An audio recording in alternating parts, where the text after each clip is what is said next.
जय हिंद बच्चों। आज हम लोग एक नया डेरिवेशन सीखेंगे। कैपेसिटर का डेरिवेशन है, बहुत ही आसान है। अगर आप ध्यान से समझते हैं तो सीख भी जाइएगा और एग्जाम में लिख भी लीजिएगा अगर आया तो। ठीक है, तो चलिए स्टार्ट करते हैं। डेरिवेशन को पहले समझते हैं, उसके बाद इसमें एक छोटा सा फिगर है, उसके बाद इसमें दो चार गो फॉर्मूला है, उसके बाद इसमें छोटा सा कैलकुलेशन है और डेरिवेशन खत्म। तो स्टार्ट करें। चलिए क्या लिखा हुआ पढ़िए। Derive an expression energy store in capacitor. Capacitor में जो एनर्जी स्टोर होता है उसका फॉर्मूला क्या होगा, ये आप डिराइव कीजिए। ये क्वेश्चन आया हुआ है 3 नंबर में और देखिएगा ये कितना आसान है। सो बहुत आसान, इतना आसान कि आप सोच भी नहीं सकते। तो जब इतना आसान नहीं सोच सकते तो टफ बातें क्यों सोचते हैं। कहां से शुरू करें हम लोग डेरिवेशन को, पहले फॉर्मूला या फिगर। चलिए पहले फॉर्मूला देखते हैं, इसमें कौन कौन सा फॉर्मूला लगेगा। तो आपको बताए थे Q इक्वल टू सी भी एक फॉर्मूला होता है, Q इक्वल टू सी भी। तो बताइए तो C इक्वल टू क्या हो जाएगा, Q बाय V हो जाएगा। तो ये फॉर्मूला इसमें लगेगा, इस डेरिवेशन में ये फॉर्मूला लगेगा। आप इसको याद कीजिए। चलिए याद कीजिए, क्या है फॉर्मूला बोलिए। C equal to Q by V। याद हो गया, पक्का याद हो गया। बोलिए C इक्वल टू क्या हो रहा है, C इक्वल टू होता है Q बाय V। ये हो गया फॉर्मूला। अब एक और फॉर्मूला आपको याद करना है। एक फॉर्मूला होता है, आप पढ़े होंगे, V equal to W by Q होता है। V equal to W by Q होता है। अगर हम यहां से W इक्वल टू लिखेंगे बबलू, तो W इक्वल टू हो जाएगा V गुना Q हो जाएगा। होगा, W इक्वल टू लिखेंगे तो V गुना क्या हो जाएगा, Q हो जाएगा। लेकिन अगर हम यहाँ पे थोड़ा सा W लिखेंगे, थोड़ा सा स्मॉल वर्क डन लिखेंगे, तो यहां क्या हो जाएगा, V गुना DQ हो जाएगा। तो एक ये फॉर्मूला आपका काम आएगा, एक ये वाला पोसल सुगर है, एक ये वाला और एक ये वाला। दोनों फॉर्मूला अगर आपको क्लियर है तो फिर तीसरा फॉर्मूला जानने की जरूरत नहीं है। तो ये याद कीजिए। और ये पहला C equal to Q by V, DW equal to है ना small work done equal to V गुना DQ। ये हो गया फिजिक्स का फॉर्मूला। छोटा सा नन्हा सा मुन्ना सा एक गणित का कंसेप्ट इसमें लगेगा, गणित का कंसेप्ट इसमें लगेगा। क्या है गणित का कंसेप्ट, क्या है फॉर्मूला। तो इंटीग्रेशन में एक बात बताया गया होगा आपको कि अगर x dx रहता है, x dx का अगर इंटीग्रेशन करना हो तो इसको हम लोग करते हैं x स्क्वायर बाय 2। बोलो आया बात समझ में। आपके मन में होगा सर ये कैसे आप लिख दिए। तो देखिए x के पावर में कितना है, 1 है, तो 1 में एक और जोड़ दीजिए तो कितना हो जाएगा, 2 हो जाएगा। और उसी 2 से डिवाइड करना रहता है, तो x स्क्वायर बाय 2 हो गया। चलिए आप ब्रिलियंट स्टूडेंट्स लोग हैं, तो इसका आंसर बताइए जल्दी कितना होगा। बताइए इसका आंसर क्या होगा। इसका आंसर होगा y के पावर 4 नहीं 3, y के पावर 3 डिवाइड बाय 3। समझ रहे हैं, देख रहे हैं कितना ब्रिलियंट आप हैं।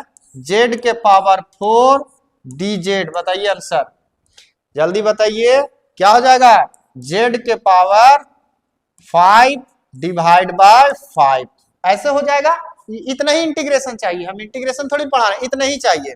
चलिए तो मेरा यहां से काम बन जाएगा। यहां से एक बड़ा मजेदार और स्ट्रॉन्ग आपको देने जा रहे हैं। क्या देने जा रहे हैं, देने जा रहे हैं क्वेश्चन। ये रहा आपके नजर के सामने और जिगर के पास कोई रहता है, ओहो तुम। ये देखो इसका बताइए Q dQ का इंटीग्रेशन क्या लिखिएगा। Q dQ का इंटीग्रेशन क्या हो जाएगा, तो हो जाएगा, क्या हो जाएगा? आप सोच लिए तब लिखेंगे, हाँ सोच लिए होंगे आप, बहुत बेगारी जो बैठे हुए। Q square by 2, Q square by 2, Q square by 2 हो गया इसका। बस इतना आप याद रखिएगा, काम खत्म, इतना ही गणित लगेगा डेरिवेशन में। अब आते हैं, ये याद रहेगा ना आप लोग को, ये वाला इक्वेशन याद रखिएगा, ये इतना ही गणित लगेगा, ठीक है। अब आते हैं फिगर कि सर फिगर बताइए। देखिए फिगर में ना आपको कैपेसिटर बनाने आना चाहिए। अगर आपसे कोई बोलेगा कि कैपेसिटर को किस तरह से रिप्रेजेंट किया जाता है बालक, तो देखिए आपको ऐसे दो गो पैरेलल प्लेट कैपेसिटर अगर रिप्रेजेंट करना हो तो दो पैरेलल लाइन ऐसे बना दीजिएगा, ये हो गया कैपेसिटर। ये जो है लेंथ सेम रखिएगा, नीचे ऊपर दोनों, ये हो गया कैपेसिटर का रिप्रेजेंटेशन। पैरेलल प्लेट कैपेसिटर को इस तरह से रिप्रेजेंट किया जाता है। अगर आपसे कोई बोले कि बैटरी बताओ, कैपेसिटर तो हो गया, बैटरी कैसे रिप्रेजेंट किया जाता है, तो देखिए आपको कुछ ऐसे लिख देना है, एक बड़ा एक छोटा, बड़का होगा पॉजिटिव, छोटका होगा नेगेटिव, बड़का होगा हाई पोटेंशियल, छोटका होगा लो पोटेंशियल। ये हो गया बैटरी, बैटरी ये हो गया, ये हो गया बैटरी। और कैपेसिटर में क्या बताए थे, दोनों इक्वल रहेगा, भेदभाव इसमें नहीं है। तो ये कैपेसिटर, ये हो गया बैटरी। अब आपको सर्किट बना के बताते हैं। एक कैपेसिटर लगाना है, चल जा रे, एक कैपेसिटर बनाना है इस तरह से, इसको कनेक्टिंग वायर से जोड़ देना है, उसके बाद नीचे लाना है, एक लगा देना है इसमें बैटरी, और यहां लिख देना है, एक ले लेना है स्विच, ऑन ऑफ करने वाला स्विच। तो ये हो गया स्विच, ऐसे लगा दिए स्विच, तो ये स्विच हो गया, ये बैटरी हो गया, ये कैपेसिटर हो गया। आपका फिगर कंप्लीट हो गया। जैसे आप स्विच को ऑन कीजिएगा, लीजिए ऑन कर दिए, कनेक्ट कर दिए वायर को, ऐसे कनेक्ट कर दिए, जैसे ऑन कीजिएगा यहां से चार्ज का फ्लो होना शुरू हो जाएगा, ऐसे ऐसे जाएगा और ऐसे ऐसे वापस घर लौट के आ जाएगा। जैसे हम ऑन किए ऐसे ऐसे इसमें करंट का फ्लो हो जाएगा। अब बात यह है, कैपेसिटर के बारे में एक बात बता देते हैं कि कैपेसिटर एक ऐसा डिवाइस होता है जो एनर्जी को स्टोर करता है। हर एक डिवाइस का एक अपना काम है, वो काम करता है। जैसे बल्ब का काम है लाइट देना, भूल नहीं गए थे, हम सोच रहे थे आप बोलिएगा कुछ, लाइट देना, बल्ब का काम क्या है, लाइट देना। फैन का काम क्या, हवा देना। तो इसी तरह से कैपेसिटर का आपसे पूछे कि कैपेसिटर का काम क्या है, तो बोलेंगे कैपेसिटर एक ऐसा डिवाइस है जो एनर्जी को स्टोर करता है, इलेक्ट्रिक एनर्जी को स्टोर करता है in the form of electric field. ऐसे बोलेंगे capacitor is a device which is store electric energy in the form of electric field, ऐसे बोलेंगे। बात आ रही समझ में? तो कैपेसिटर एक डिवाइस है जो एनर्जी को स्टोर करता है, एनर्जी को स्टोर करता है। तो जब एनर्जी को स्टोर करता है तो बताइए ना कितना एनर्जी स्टोर करता है। अगर V वोल्ट का बैटरी हम लगाते हैं, अगर इस कैपेसिटर का कैपेसिटेंस C है, तो ये एनर्जी स्टोर करता है तो कितना करता है वो कैसे निकालेंगे? 1 जूल करता है, 2 जूल करता है, 20 जूल करता है, कितना करता है वो कैसे निकालेंगे?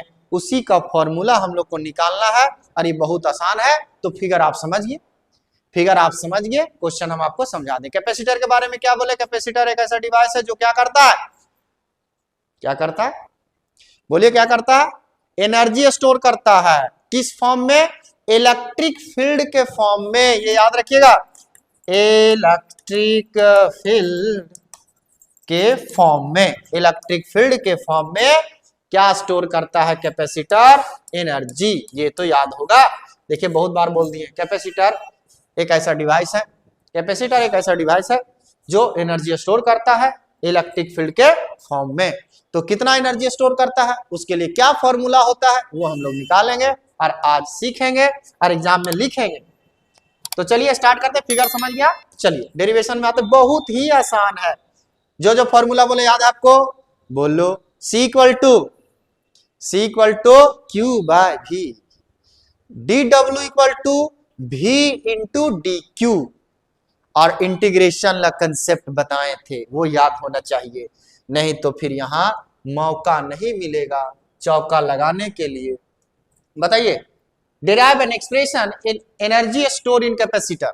ठीक है, एक ऐसा एक्सप्रेशन, एक ऐसा फॉर्मूला डिराइव कीजिए जिसमें ये हमको पता चल जाए कि कैपेसिटर में कितना एनर्जी स्टोर होता है।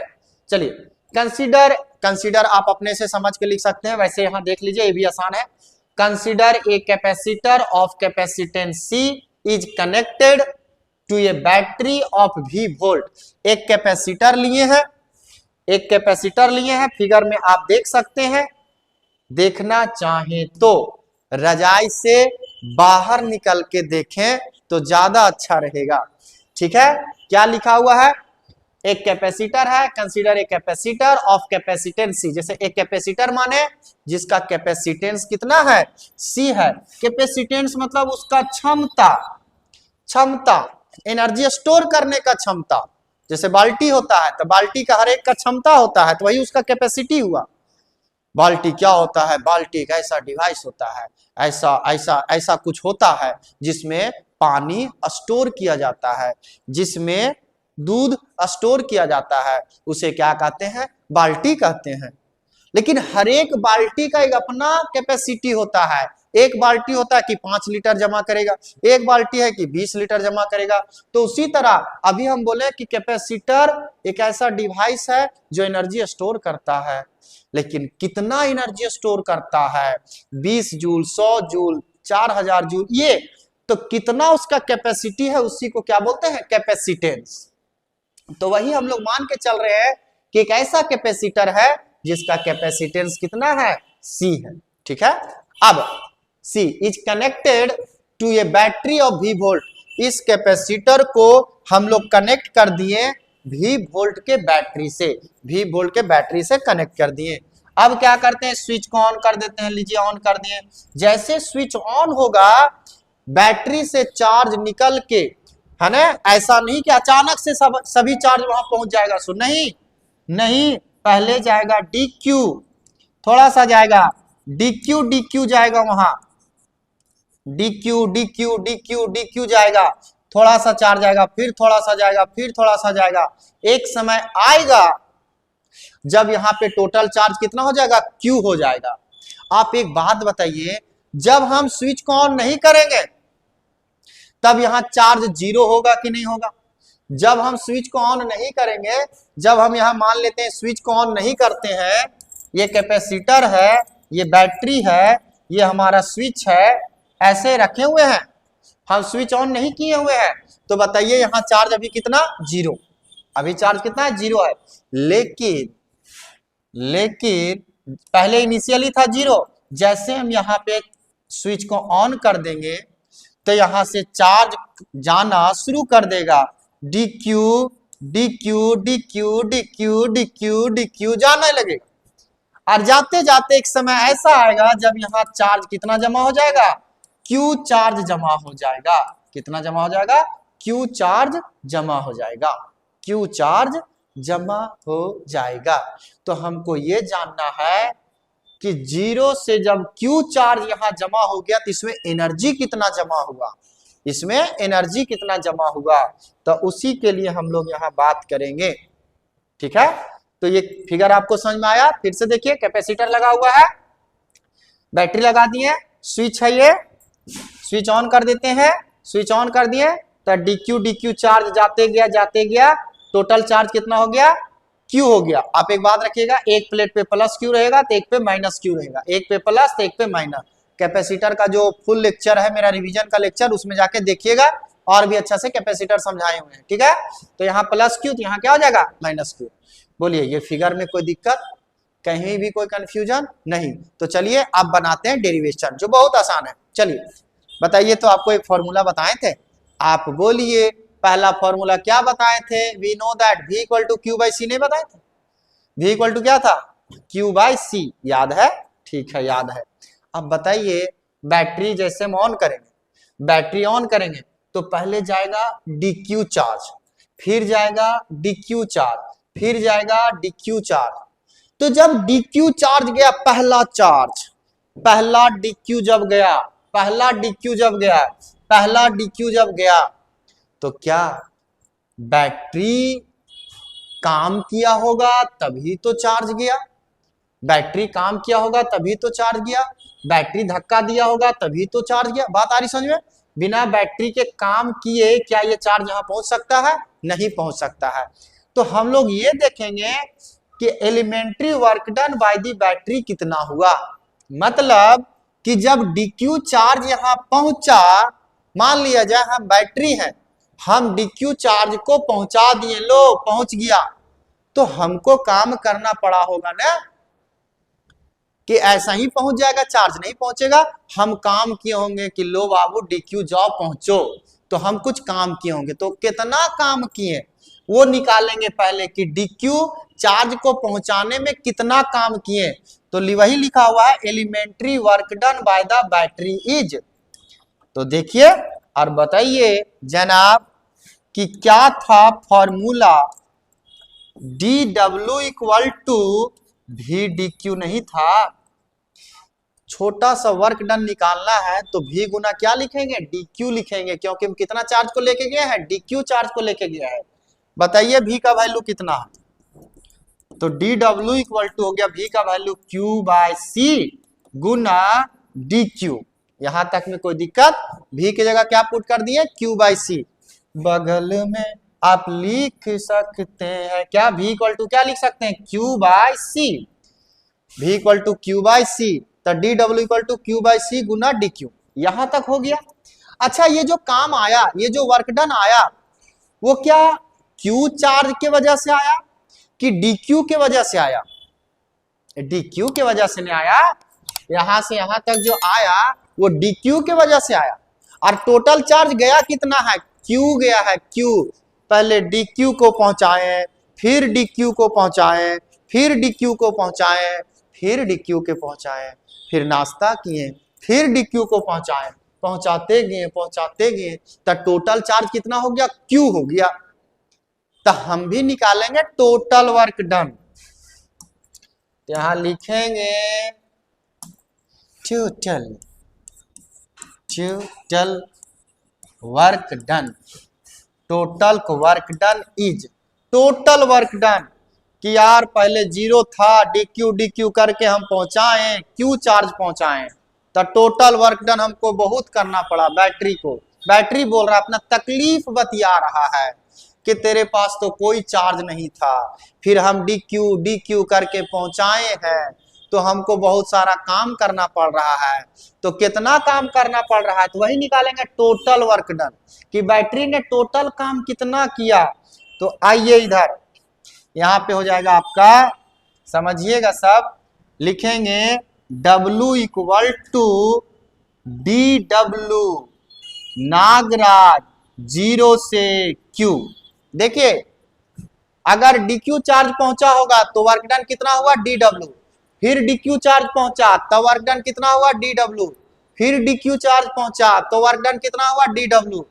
तो dw plus dw plus dw plus dw plus dw लिखने से अच्छा है कि इंटीग्रेशन लगा दीजिए। इंटीग्रेशन का मतलब ही हो गया कि dw plus dw plus dw plus dw सबको जोड़ा जा रहा है। और बताइए कि कहां से कहां तक जोड़ा जाएगा? पहले कैपेसिटर में चार्ज कितना था? 0 था, लेकिन बेचारा काम किया, बैटरी जब काम किया तो वहां कितना चार्ज पहुंचा? q पहुंचा। तो इसीलिए इंटीग्रेशन 0 से ले लिए q। खत्म। 5 हो गया डेरिवेशन। बता दीजिए जल्दी। अब बोलिए dw का वैल्यू यहां से उठा लीजिए, तो लिखेंगे नाग राजा तू ना भाग जाना, मैं तो बीन बजाऊंगा। तो 0 से q, dw का वैल्यू बोलिए, ये हो जाएगा q बाय सी dq।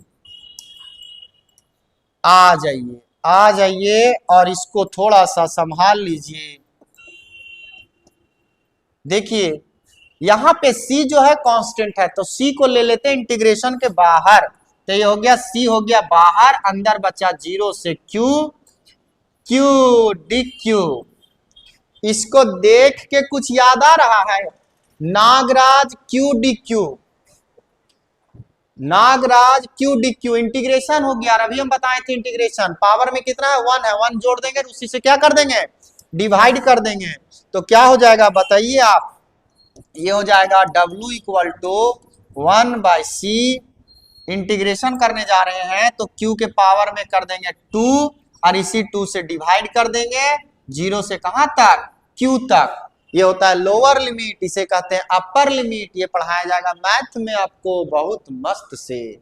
तो q²/2 हो गया, इसे क्या पढ़ते हैं, भुला गए लोअर लिमिट, इसे क्या पढ़ते हैं, अपर लिमिट। ठीक है, और ये q²/2 कैसे हुआ पता चला, q के पावर में कितना है, 1 है, एक और जोड़ दीजिए तो 2 हो जाएगा, उसी 2 से डिवाइड कर दीजिए, हो गया 0 से q हो गया।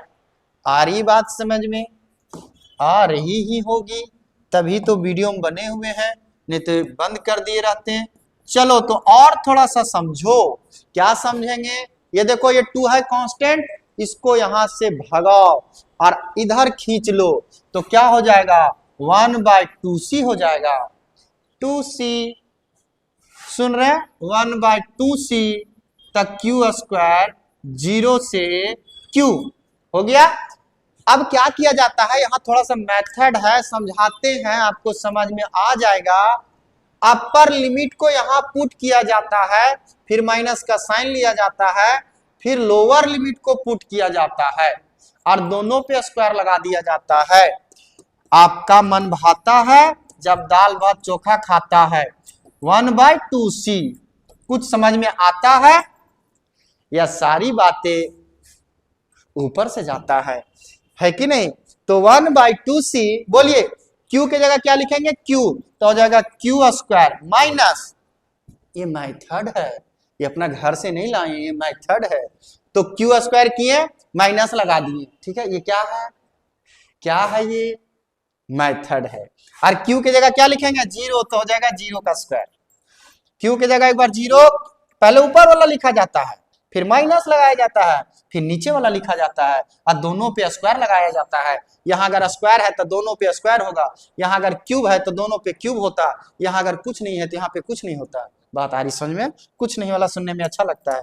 आगे बढ़ते हैं, बोलिए q² माइनस 0 का स्क्वायर क्या बचेगा, क्या बचेगा, कालिया आपने बना लिया, 1/2c गुना q² बचेगा, 1/2c गुना q², तो आया कितना, आ गया W इक्वल टू q²/2c। ये आ गया आपका वर्क डन, मतलब इतना काम करना पड़ा बैटरी को। इसका मतलब ये हुआ, हम लोग वर्क डन में एक स्टेटमेंट जानते हैं कि किसी सिस्टम पे जितना हम लोग काम करते हैं उस सिस्टम में उतना ही एनर्जी स्टोर होता है। अगर ये बातें आपको दिक्कत नहीं कर रही है तो लिखेंगे कि this work done is stored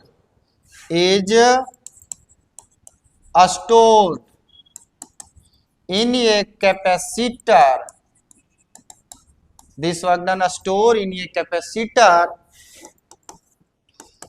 in the form of electric energy, मतलब ये जो वर्क डन है वो कैपेसिटर में स्टोर हो गया एनर्जी के फॉर्म में। तो अब यहां लिखेंगे इसीलिए मम्मी ने तुझे चाय पे बुलाया है, बोले W, इसीलिए energy equal to work done हो गया। जो वर्क डन हमने किया, बैटरी ने किया, वही वर्क डन कैपेसिटर में स्टोर हो जाएगा एनर्जी के फॉर्म में। तो इसीलिए लिखेंगे U इक्वल टू W, तो W का वैल्यू कितना आया, q² 2c। बस बस बस बस, इसके आगे आपको नहीं जाना है और 3 नंबर पा लेना है। ठीक है, बाकी यही तक आपको एग्जाम में लिखना है। बाकी आपका तमन्ना भाटिया अगर है तो आप एक काम कर सकते हैं, Q इक्वल टू सी भी होता है, इस वैल्यू को पुट कर करके 2 नया रिजल्ट निकाल सकते हैं। आपके पास अगर टाइम है तो थोड़ा सा वीडियो देख लीजिए, हम वो दोनों रिजल्ट भी निकाल देते हैं।